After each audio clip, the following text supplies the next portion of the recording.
not in shape. And I might be seeing them at the very beginning of their journey. But I also see people that I encounter in my day-to-day life that have been wearing those things a long time, and they're measuring their steps, and they realize that they are not making any progress. Yeah, this is a great example of like Adrian Myers.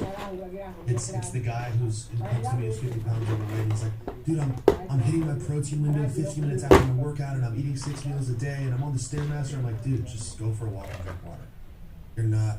You're trying to sprint, you ain't even crawled yet. Relax. So yeah, I do think there's nothing wrong with these things. I've been talking about for years. I use the Garmin for running, but I'm not fixated on the data. And I think if you're 60 pounds overweight, you shouldn't be focused on your sleep score and HRV.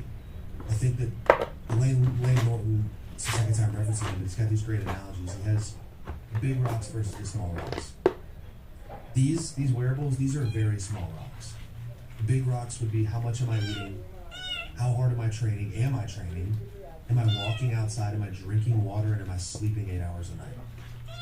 If you just focus on those 5 things and you were at ground zero with your health, you would be unrecognizable in 6 months. This is a nice to have. They're fun. They're great. And if you really want to take things to the next level and you're just interested in it as a hobby, it's sort of a way to gamify your health.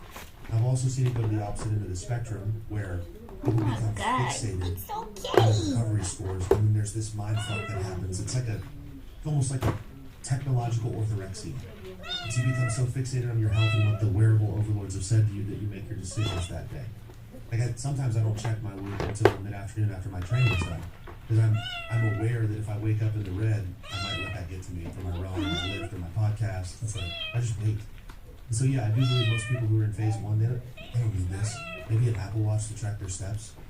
But outside of that, you don't need any of that shit. It's great, it's nice to have, but you don't need it. And I say that as a guy who's sponsored by Whoop. You don't need this shit, but it's nice to have. We'll cut that out, Will. So I'm Sam, I will. Alright, you said that the mind and body are not separate. What affects one affects the other. Where has that shown up in your life? Where has it shown up, man? This is really where fitness for me started to be more about my body. I think that fitness is like first base of self-development. It's almost a non-negotiable.